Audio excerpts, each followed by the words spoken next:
Membership. Membership. Actually, ang monthly due talaga based on my experience. Medyo ano yan eh, mahirap ma-maintain. Pero at least yung membership fee. Pero hanggang maaari naman, i-fulfill natin to sustain yung pangailangan ng bus. Pero hindi po naman natin inaasa ng talagang ano yan, kundi gumagawa po tayo ng plano, proyekto, para po maibsan ang pagtungkol natin sa bus.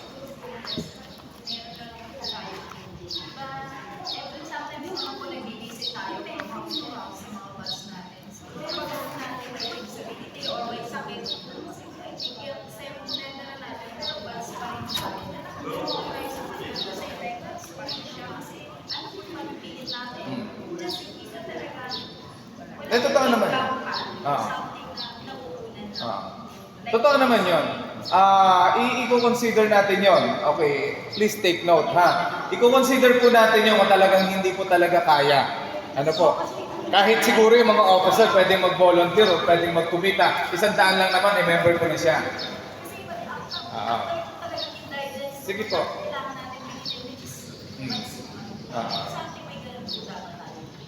That is good. Tingnan nyo ha, dito lumalabas yung mga ano natin, di ba? Kaya maganda yung nagsasama-sama tayo, maraming mind, maraming makakama. So okay, any question? Yung pakitake note na pakitake. Any question? Kala ko kasi nag-hi-hi ka lang eh. Okay, related dun sa question ni Ma'am Cathy, no? So siguro sa batch natin, kasi hindi naman, may mga kapatid tayo talaga na hindi kaya magbigay. Yung mga hindi natin ma-reach out. Kahit pa section natin, hindi natin alam kung nasaan. So siguro, yung plan, okay yung plan eh. Walang problema na one time yung register yung membership, tapos yung monthly dues. Pero siguro for the meantime, i-ano muna natin na paano natin yung lahat ng kabatch natin para ma-examine natin, di ba? Meron tayong mga kabatch na indigent talaga na kahit yung sinasabi mo 10 pesos na 100 pesos, 10 pesos na yung hulugan para makabuso ng 100 para mag-member siya. So, bigyan pa rin natin ng chance yun. Meron pa rin tayong listing ng mga indigent talaga. Dahil ito naman, malalaman naman natin kung sino yung indigent. Hindi, pwede nyo naman kami bigyan kung sino-sino yun actually. Huwag nyo na kayo maghanapin kung may kilala naman kayo. I-take note nyo na. Ha? I-ano na natin. Ilagay na natin agad. Para nang sa ganon, that is good question, ano? I-take note na po agad natin. Para nang sa ganon, mapag-meetingan po namin. Kasi ako pwede ako mag-decide, pero decision ko lang to. Paano yung iba? Ayaw kong i-bypass ang decision ng aking mga kasama, ano po? Kaya, ang sa atin, mas maganda pag magdi-decision, kaya hino-hold ko yung decision sa ngayon. Pero, most probably, I think, i-consider yan.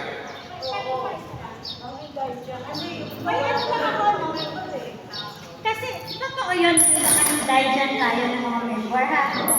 Ito lang natin. Suppose to get ang mga indigent kasi ng mga member. Sorry, hindi ako. Okay. Hindi ako against doon sa inyong ano ha, pero ito po, experience na no. Yung sa mga indigent kasi natin, sinasabi ninyo, may mga proyekto din minsan ng gobyerno na baka hindi natin alam na bibigyan sila. May mga purpose tayo na sinisip ng lahat ng mga DSWD, sino-sino yung mga indigent, na nagkakaroon sila ng pera, na nabibigyan sila ng niyaya, na mayroong support na nakukuha sa government. Ang sa atin, 100 pesos is a one time. Ang inaano lang natin kasi is, ano ba yung sinasabi ninyong indigent na wala talaga 100 pesos? Which is kung nakakakuha naman sila sa gobyerno ng service. Hindi naman kasi lahat kasama sa Yun yan. Oo, totoo. Hindi lahat. Kasama sa purpose kahit mahirap siya. Yes. Kahit hindi talaga, o hindi siya kasama sa purpose. So, wala siyang kamag-anak. Walang kamag-anak. So, meron tayo. Pero kabatch natin. Okay. So, ibig sabihin, walang nag-exist na kamag-anak. Okay, Sige, sige na. sige. Just to ano lang, ano? Ano, inaano lang natin. I-ano lang natin, ihuwag muna natin yan, siguro. I-scrutiny kasi natin sila. Maganda naririnig natin. Ayaw naman natin kasi magamit yung salita na indigent para lang hindi makapagbigay. Kasi it's unfair doon naman sa mga batch natin na hindi rin naman ganun ano, pero nagsumikap na makapagbigay. Pero may committee naman na sila. Yes. Kaya nga i-scrutiny siya. Kasi ay i-investigate natin. Agency niya, CCI mo. Yes, totoo. We need sense Kasi sabi niyo po kasi, government Yes. association or something na nakakapagbigay, na nakakaabot sa kanila yung Yes. tulong. How about tayo mga pong bats na higit na dapat ang makaabot sa kanila, which is 100 lang. Di dapat i-member ko rin po natin siya as a bats. And sabi nga natin, Okay. i-check natin talaga. Okay, ganito na lang gawin natin doon. Sa ngayon kasi, Kasi ibang government ay nakakabigay. Okay, ma'am. Kaya ako kasi kanina pa ako. Organization, marami kong sinasabing indulgent ka. Obliged ka, magbayad ng membership fee, tsaka makapag-host. May Hindi naman responsibilities tayo kasi ang charity, bawat kundi isa. organisasyon. Ang sinasabi namin dyan, once na isang batchmate natin nagbigay ng membership at saka party dues, security niya yun para sa mga benefits. Sa mga gustong magbigay ng 100. Sa mga benefits. Member siya. Pero hindi natin sineset aside yung mga mahihirap natin kasali. Pero ang priority ng beneficiary natin, yung mga nagbubuto talaga, tsaka nag-membership ko. Sino yung Pero yung mga ingredients natin, hindi po Diba?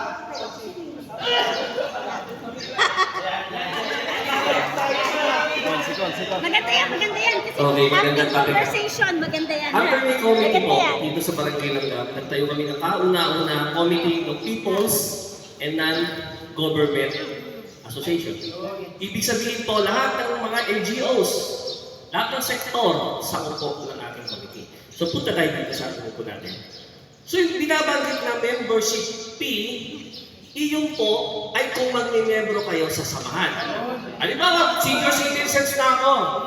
May ano ron, may ano ron sa internal rules and procedure nila na tinatawag, kinakailangan magbayad ako ng 100 piso para maging lehitimong miyembro ako ng asosasyon. Ayun po yun. So pagdating naman po doon sa monthly dues, iyon po ay itinatagda ng mga BOD with approval of the Chief Executive ng association kung magkano man po yun.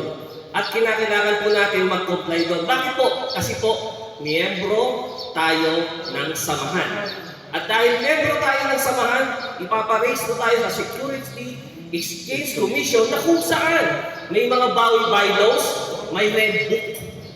Ituwid niyo po ako, mali ako, no? So, eto, dagdag ka naman lang. Siguro, balik muna tayo. Saan natin pag-usapan yung mga indigency. Punta kayo sa mga barangay nyo, lalo kung tagalanggang kayo, punta kayo sa tanggapan namin. Tulungan namin sa indigency. So, tulungan muna natin ang pamunuan na ito na mahiriso tayo sa Security Exchange Commission. Ayun ang unang hakbang para maisulong natin yung magandang programa ng samahan. No? Doon na tayo ngayon po-focus. No? Salamat po, Panginoon. so yun po, kasama ka. Pero paliwanag yung bylaws sa mga kapatid natin. Kasi pag ma-misunderstand nila na, ito, hindi sila nag-member. Hindi, ganito ano. Kaya ganito ang aking, kaya ganito ang aking suggestion. Ano po? Makinig muna kayo, ano po? Ang aking suggestion is ganito. Let's pending the answer. Wala tayong final answer sa ngayon. Okay, tama yung sinabi nito ni Konsyana na, tama yun. Pero, sa batch, kung talagang yan ay indigency incapable, hindi po natin muna sasagutin. Pagmimitingan po muna natin. Kasi magpapatuhan po tayo ng mga iisang mind niya, mind ko, mind ng ano. Kailangan po magharap-harap muna kami at doon namin ipaliwanag yung views. Ngayon ano po, ganito. Kung kinakailangan po namin na i-invite kayo, Ma'am Cathy, para ipaliwanag yung view nyo sa aming meeting, please, makipag-cooperate po kayo. Para nang sa ganon, madagdagan ang ating desisyon kung ano man. Pero kinukonsider po natin yan, hindi tayo nagtatanggi ng ating batch. Maliwanag po yun. Hindi po natin itatanggi ang kahit na sinong batch. Maging iyan ay incapable na magbayad financially, hindi po natin tinatanggihan. Dahil ang goal po natin ng organization, mabuo at makatulong. Pero ito rin po, meron po tayong mga restriction sa pagtulong. Ang unang-una, ang daily food po hindi kasama sa dapat tulungan. Ang panggatas hindi po dapat iasa sa organization yan. Maintenance. Lalo na yung bisyo, hindi po dapat yan. Dapat po alam natin kung ano yung tulong. Hindi yung needs nyo everyday. Sana po malinaw yun. Ano po? Laurelyn malinaw. Marlon malinaw. Sana po, malinaw yun. Hindi, nililiwanag ko lang ano po. Kasi ang organization po natin, hindi natin tinayo para sa pangailangan ng pangkain yung araw-araw. Kasi po mayroong ganon. Mawalang galang na ano po. Medyo aanuhin ko lang po yung ating pananaw. Ano po? Which is good yung question ni Ma'am Cathy. Ako, agree ako doon. Kaya nga, ang sabi ko, pag meetingin muna namin. Kasi mahirap yung decision ko, decision lang ng ilan. 10 po kami magdidesisyon. Kinakailangan 6 sa amin ang mag-agree sa isang decision kung ano yung decision na yon, nakadepende po yun sa amin. Ano po? Kaya po, hold po muna yon, but we are considering na mayroong suggestion ganon, meron po tayong ganon, we will put it in note. Okay? So, wag po kayong malulungkot. Wag po kayong ma-discourage. Yun po, unang-una, pinaliwanag, sinabi ko naman po sa inyo yun, aasikasuhin po natin talaga ang legality. Kasi yun po ang atin talagang first and foremost na priority, yung legality. Pero hindi po naman ibig sabihin, inasikaso natin ang legality, hindi na tayo kikilos hanggat hindi matapos ang legality. Kailangan po nating mag-proceed sa bawat gagawin natin ng mga plano, mga project, mga kung ano-anong mga kinakailangan natin. Habang po inaasikaso natin ang ating legality. Ano po? Pero first and foremost po, kailangan natin yan. Kailangan natin sa government legality, sa school. Ano po? Tayo po ay legit. Ano po? Bakit po tayo legit? Kasi tayo po ay dumaan sa election ng batch. At wala pong tayo po ay dumaan sa legal na eleksyon. Tayo po ay mayroong organization na dumaan sa lahat ng batch, pinaalam sa lahat ng batch, kaya tayo po ang may hawak ng legal na batch 92. Pero hindi naman po yun ang issue natin. I'm so sorry, hindi po yun ang issue natin. Ang issue po natin is to unite the batch. Ano po? So, ang mga committees po, Recreation and Fund Committee, Sports Committee, Health Committee, Events Committee, Finance Committee, Livelihood Committee, Team Building, Peace and Order, or Grievances, at meron pa po dyan yung rider. Kung mabubuo rin po natin ang rider, bakit po? Kailangan din po natin ng mga transport group. Ano po? Kung mabubuo po natin, BOD Erica, ano po? So, iano po natin yon. Yung rules and regulation po, magkakaroon po tayo ngayon po, nire-revise pa natin ang rules and regulation in-house. Ano po? Meron po tayong timeline dyan. Sa next meeting po ay aalamin po natin yan. Ang mga officer po natin ngayon, we are trying na ang mga officer natin ay mag-act ng tama. Ano po? Gawin nila yung trabaho nila ng tama kung ano yung nakapase doon sa kanilang job specification. Ano po, hanggat maaari, ngayon po ay hindi po pwede yung, ay bakit noon kami, hindi po pwede yung gano'n. Ngayon po is pinaproper po natin unti-unti. Hindi po madali yon, pero pinaproper po natin unti-unti. Ano po? So dinidisiplina po natin ang bawat membro ng ating organization. Yung funds po natin, ano po, yun nga yung investment na pinaplano natin, ano po, tapos yung membership fee, yan po, may question pa po ba sa membership fee at saka sa monthly due? Malinaw na? Okay. Okay, malinaw na, ano po? So yung ating pong finances is automatic, ano po, ine-echo lang po namin talaga yung, hinihintay lang po namin itong general meeting nito, nang sa ganon, may proper na po namin. Kasi hindi kami makagalaw hanggat hindi namin binibigay sa inyong lahat ng informasyon. Ngayon po, magsisimula kami mag-open ng account kahit wala pa tayong pondo. Okay? Magsisimula po tayo mag-open ng account na nasa pangalan ng batch, pero hindi pa natin pa pwedeng gawin yun dahil wala pa tayong Pero, mag-open po tayo ng account temporarily, joint account temporarily, specifically for the batch. Kasi po nung nakaraan, nahihirapan tayong tumulong gawa ng yung Gcash na gagamitin. Sabi ko sa inyo nakaraan, ayaw ko magpagamit ng Gcash ko for security purposes. Para walang issue. Ano po? Ayaw ko ng maraming issue pagdating sa pera at ayaw ko na dun sa point na ako Kasi Gcash ni Press ang ginamit. Ayaw ko ng ganon. Kaya ngayon po, pero clear po yun. Pinagamit ko yung Gcash ko, pero clear po yun. Alam po ng mga officer yon. Kahit anytime po, hingan nyo kami ng detail doon sa binigay natin sa patay. Kasi ang Lawan po, ako'y nagpapasalamat sa Lawan. Lawan? Tama ba, Lawan? Nagpapasalamat po ako sa Lawan. Nag-donate ang Lawan ng 1,100 para po ibigay sa benevolent doon sa may patay. Nakapagbigay po tayo ng 1,350 doon sa namatayan, Sir Noli, di ba? Sir Noli, yung namatayan, binigyan po natin ng 1,350. Mayroon po tayong bulaklak na bouquet na binigay. At magiging tradition po ng batch natin na bawat may namamatay, huwag naman po sana, hindi po natin pinananalangin. Ano po? Pero sa pakikiramay, ang ibibigay po natin ay bouquet para ma-recognize ang ating batch na tayo ang nagbigay. Hindi yung,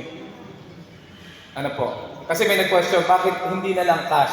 Totoo po yun, kailangan din ng cash. Pero, as pakikiramay, kailangan din na maramdaman nila na galing sa batch namin to. Kasi kung perang iaabot mo, walang makikitang di ba, condolence sa flower. So kaya po nilalagyan natin ng ganon. So malinaw po sa inyo yun. Kung may tanong po, raise lang po ha. Okay.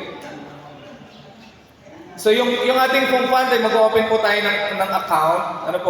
At magkakaroon tayo ng joint account, 2 signatory o 3 signatory. At nagsiset po kami ng meeting every month. Every end or last Sunday of the month ang amin pong meeting. Ngayon, kung sa every last Sunday po ng month at meron po kayong concern na gusto nating pag-usapan or gusto nating isama sa aming agenda, humihingi po ako sa inyo ng suggestion. I-message niyo po ang ating secretary, i-message niyo po ako para maisama po natin sa ating agenda. Ang aking pong personal messenger account, makikita nyo naman po, Albino Romero, meron pong nag-uukit ng ngipin. So, isend nyo po sa akin doon ang inyo pong concern, gusto nyo pong pag-usapan sa aming agenda, o sa secretary po natin, or later on, magkakaroon po tayo ng Office of the Secretary, magkakaroon po ng network ng mga messages na kung saan po pwede kayo mag-send.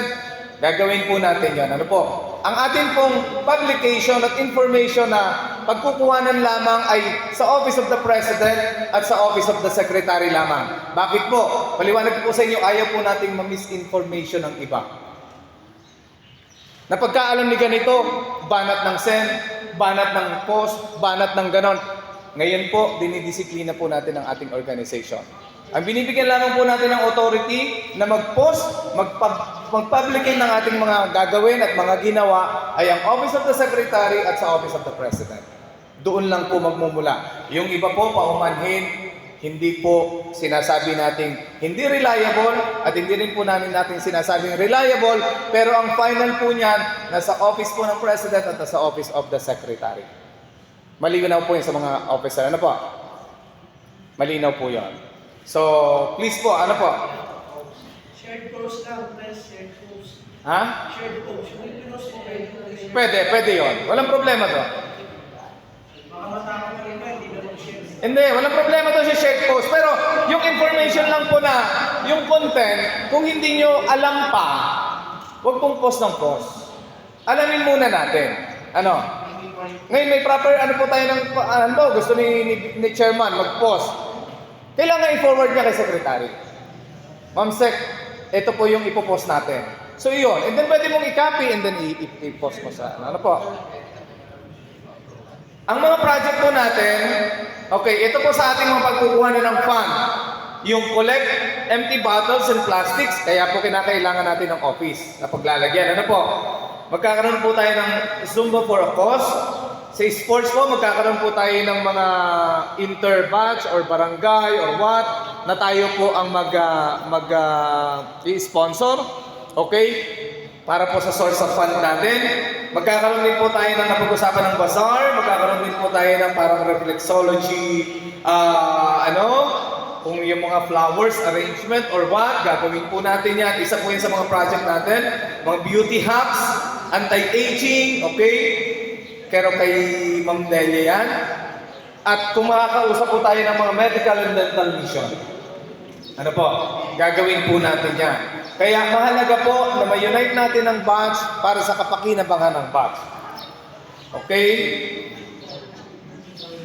Kada meeting po namin, hinihingan po natin sila ng result ng pinag-usapan natin or ng proceed ng ginawa natin.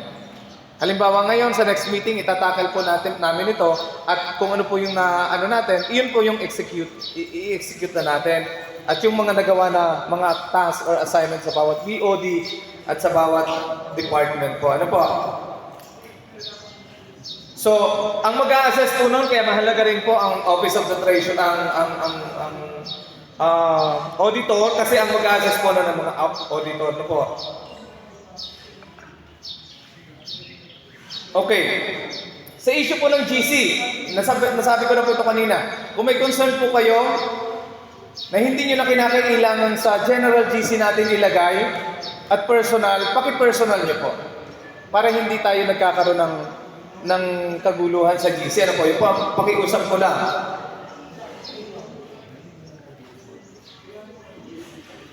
Okay. Ang ating po mga next coming event, Christmas party, okay, meron po tayong yearly reporting, okay, General Assembly every 6 months, and yung monthly fundraising po natin, ano po, yung mga battle, yung ano, ng mga Zumba. Ngayon, proceed po tayo dito. Malinaw na po ba? Hindi po natin natatagal ng mabuti yung ating project na magiging sustainability ng ating fund. Okay? Malinaw na po sa ibang issue. Puproceed na po tayo sa ating talagang pinakang main na goal, which is yung savings in credit. Ano po? Ang savings in credit po is proven na ni Ma'am Delia dahil yan po ay kanyang sinalihan sa kanyang sa bangko. Ano po? At ito po ay effective. At kung lahat po tayo sa halagang 1,000 minimum, mag-i-invest. Ito po yung investment, hindi po ito donation. Ano po? Ito po yung investment. Kung lahat po tayo, minimum 1,000, ito po ay lahat naka-record. Lahat po ito is naka-account. Ano po? Ito po ay tutubo. Pagka may umutang, may gumamit, ang tubo po nito sa mga member. Okay, sa member is 2%. Ayon sa agreed. Ano po? At sa non-member, pero kinakailangan may referral po ng member, ang papadaw po nating tubo is 5%. Napakababa lang po.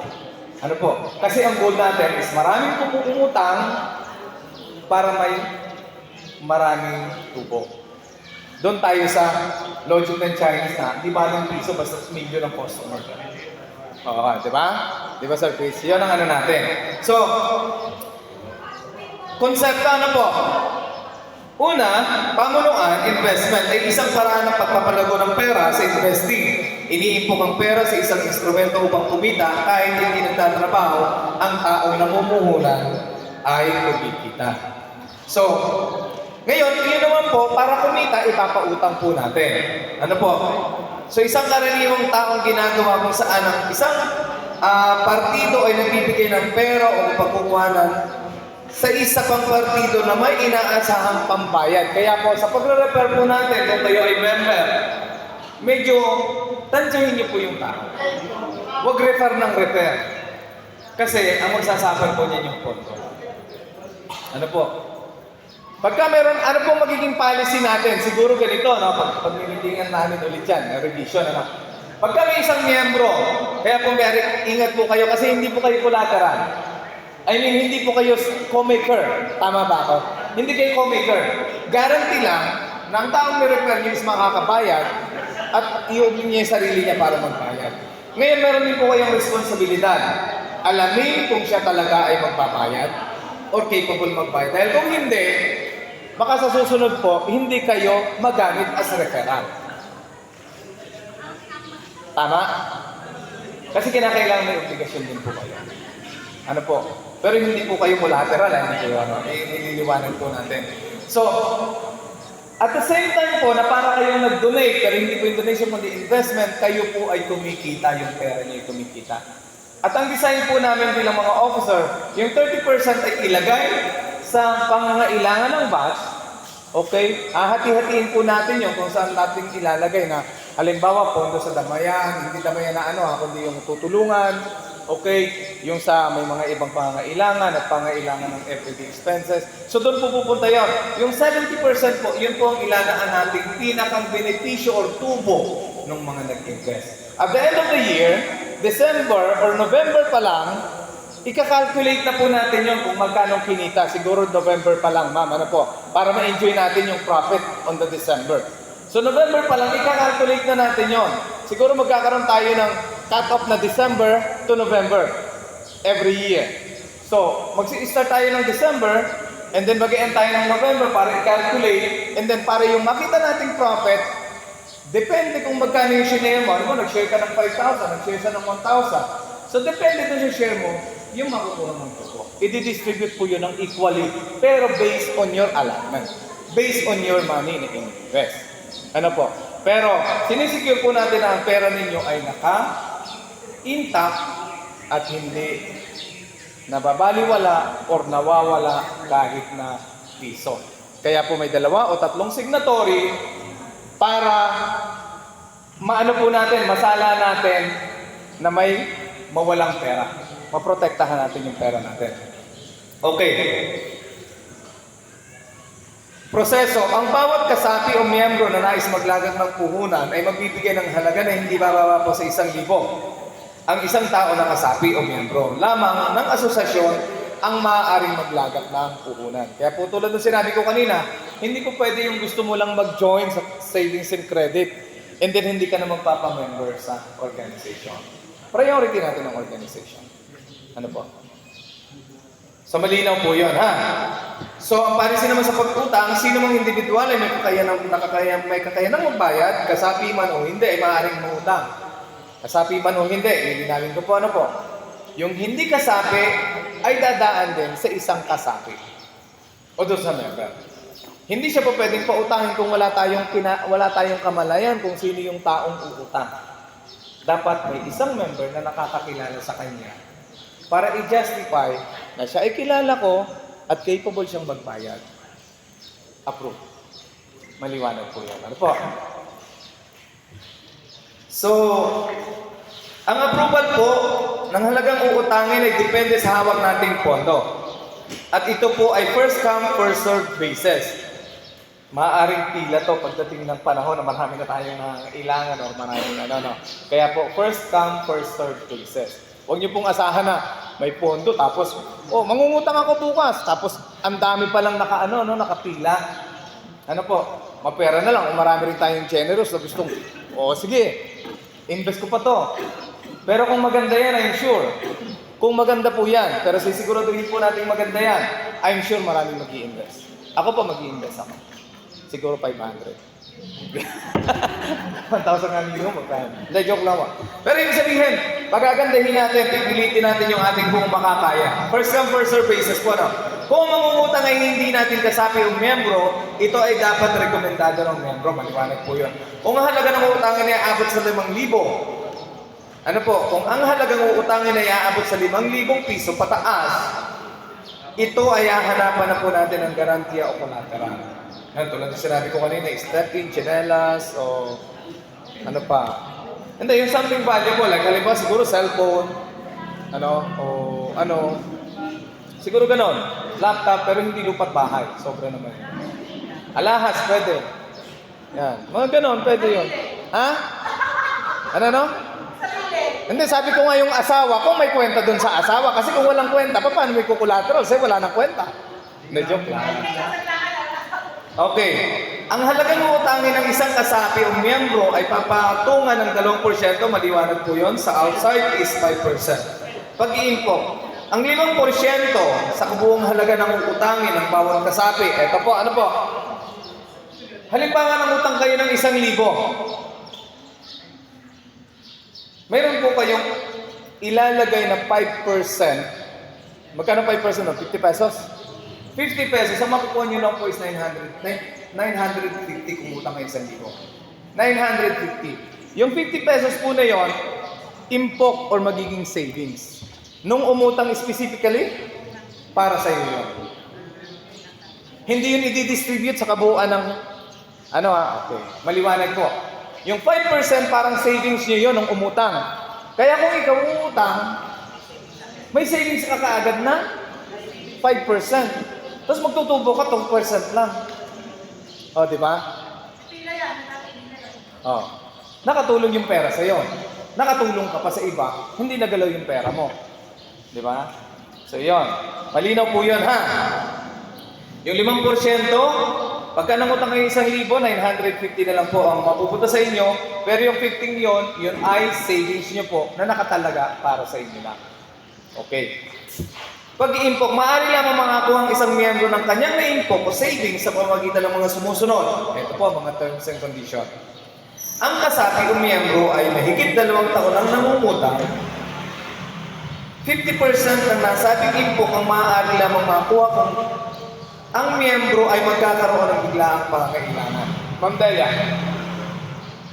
kung 2 taon ka na nag-impok, ibig sabihin meron kang investment na 5,000, umuutang ka regularly, meron kang na-accumulate halimbawa na 1,000, dun sa tubo mo sa 50 pesos na nakikira sa pera mo. Kung may emergency ka na hindi aabot sa 2 years, 50% lang ang makukuha nila. Dapat nakalawang taon. Dapat 2 years. Kasi yun yung time na bakit 2 years. Kasi yun yung time na kayo material na. Material ang muna. So, mapapakinawa na. Kasi 5% lang ang tuwing. So, linawin natin. Within 2 years, hindi mo makukuha yung tubo. Okay. Within 2 years, stagnant yun doon. Okay, yung tubo na 5%. Tama ako, no? Oo. Ngayon, pag nag-mature ka na ng 2 years, at gusto mong kumuha ng pera, halimbawa, gusto mong bumili ng milk tea, wala kang pera, yung 500 doon, pwede mong kuhanin. Matitira yung 500.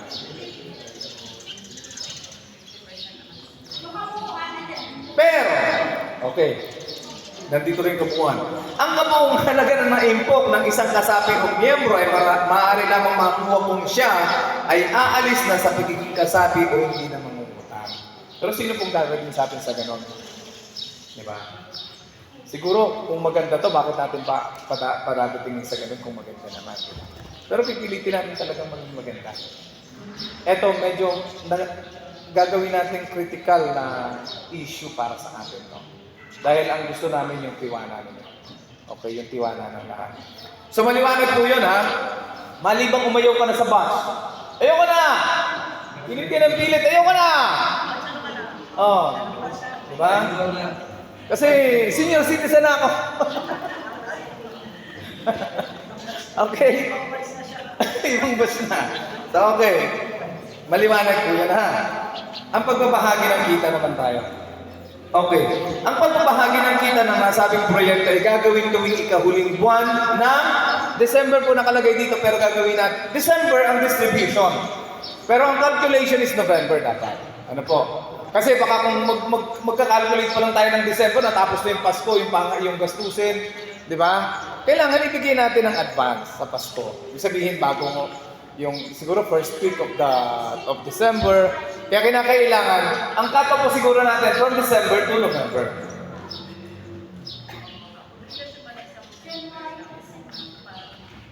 Hindi naman obligasyon, pero depende sa'yo. Obligasyon daw ba ng isang member na umutang kung hindi naman niya kailangan? Depende sa'yo. Kung naiisip mong mas advantage yung mangutang ka ng mangutang, nasa sa'yo yun. Depende sa mindset mo.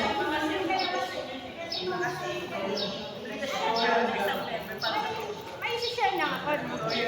Ikaw naman nga, sakit na ng likod ko eh. Actually, may isi-share na ako. Actually, lahat ng branch na pinuntahan ko sa Landak, I started yan. Yan, ganyan, savings and credit. Actually, nagsimula kami as a empleyado lang. Every payday, nagbibigay kami 500 pesos. Every payday namin. Ilan na kami sa branch? 7 lang. 7 lang kami. Alam na ilang years, actually, ang pera namin umabot na ng 2 million.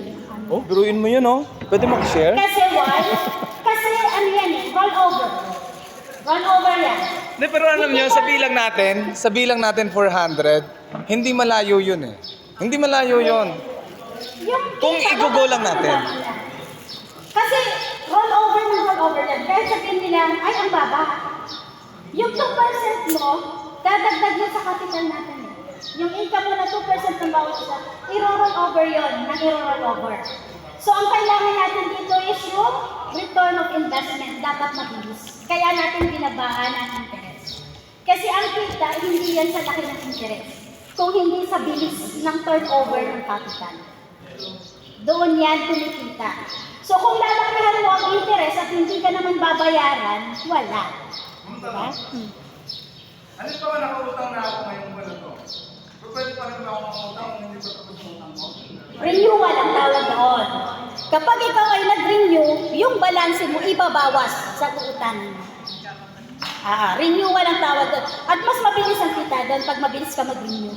Kasi nga, ang hanap natin is yung turnover ng capital. Yung ROI natin dapat mabilis.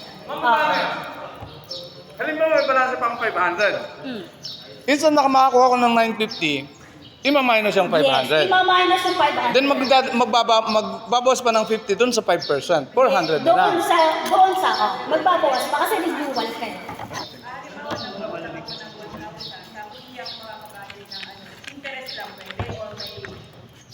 Pwede yun. Pwede yung interest lang. Huwag lang yung wala.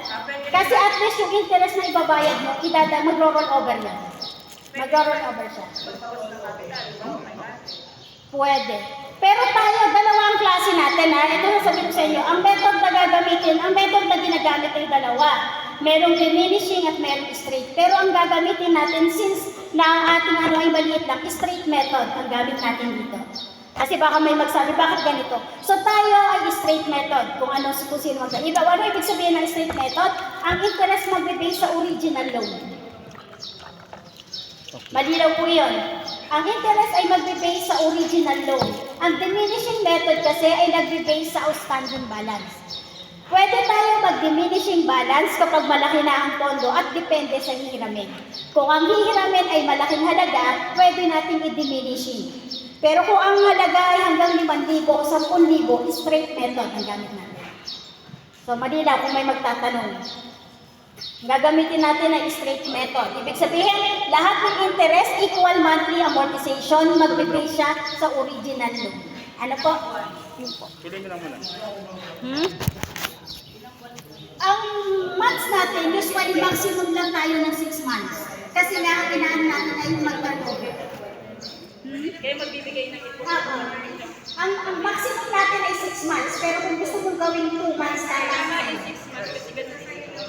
6 months tayo. 6 months ang maximum term, 6 months lang. Pwede kang 1 month, pwede 2 months, 3 months, depende sa'yo. Pero ang maximum is only 6 months. Ano po?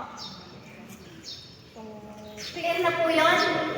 So, ang ano lang ko, bakit kung matatanong ninyo, bakit kailangan yung member na ang pwede mag-invest? Kasi ang gusto lang, kasi ang member ay ang batch na ito. Kasi ang nangyayari, nasubukan namin pag hindi, ang dami mag-i-invest sa tigalabas. So, ang mangyayari, ang makikinabang sila, hindi ang batch. So, kaya ang inaalaw lang natin na mag-invest ay yung member lang ng batch na ito. Para batch na ito ang makinabang. Ano po? Pres, meron ka pang sasabihin? May panagpapamalinaw po ba yung proyekto natin? Kung gusto nyo po, mag-signify lang po sa presidente o sa secretary kung sino yung gustong mag-invest para po masunod siya. Ano po? Hindi, siguro, maglalagay tayo ng separate DC. Para doon.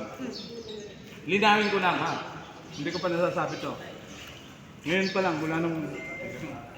Joke na. Ngayon ko lang napagtanto may tubig pala at may inuman. Kanina pa ako try na try. Okay. Okay, linawin lang natin. Ito pong project na ito. Savings and credit. Hiwalay na entity po ito, ha? Ito po ay beneficiary ang batch, pero hindi po ito under the umbrella ng batch. Maglalaro sa isip niya, ano kaya yun, kaya yun. Inom muna ako.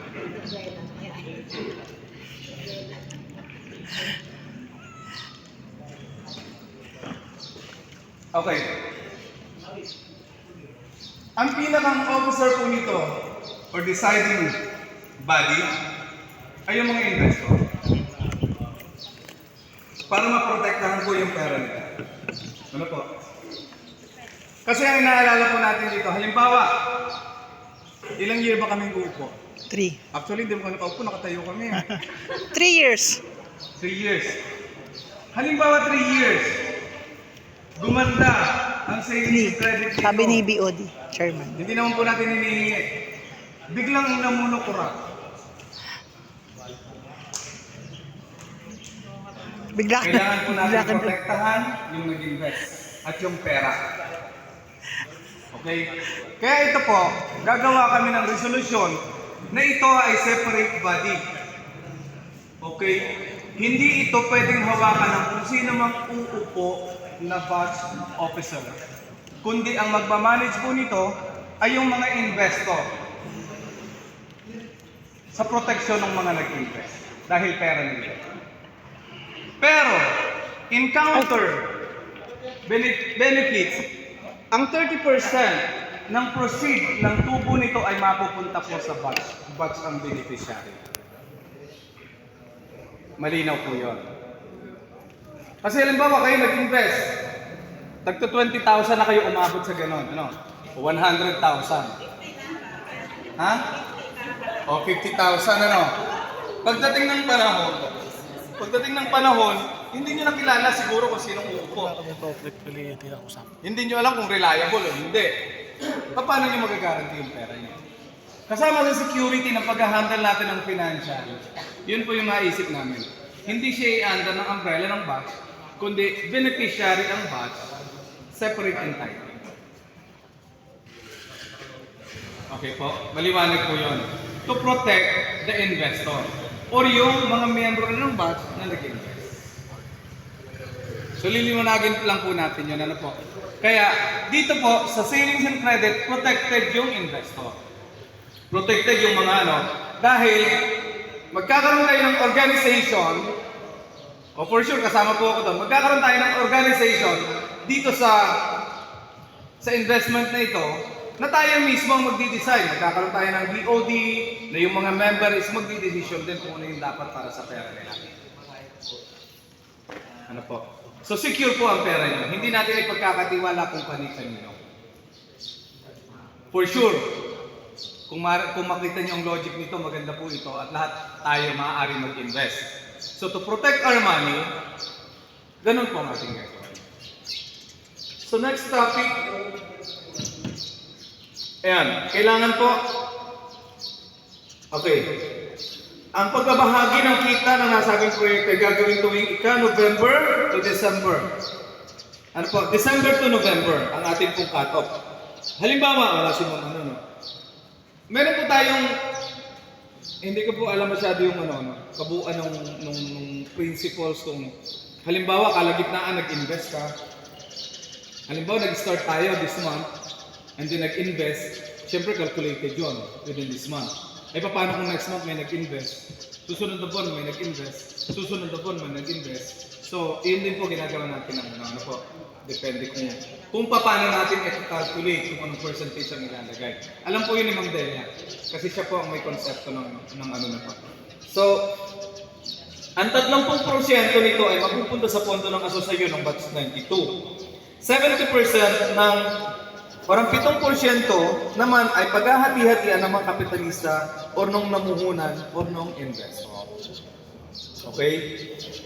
So, ito po ay nakadocumented, individual loan ledger, individual investment ledger, cash voucher, meron pong acknowledgement receipt sa magbibitaw ng pera ninyo.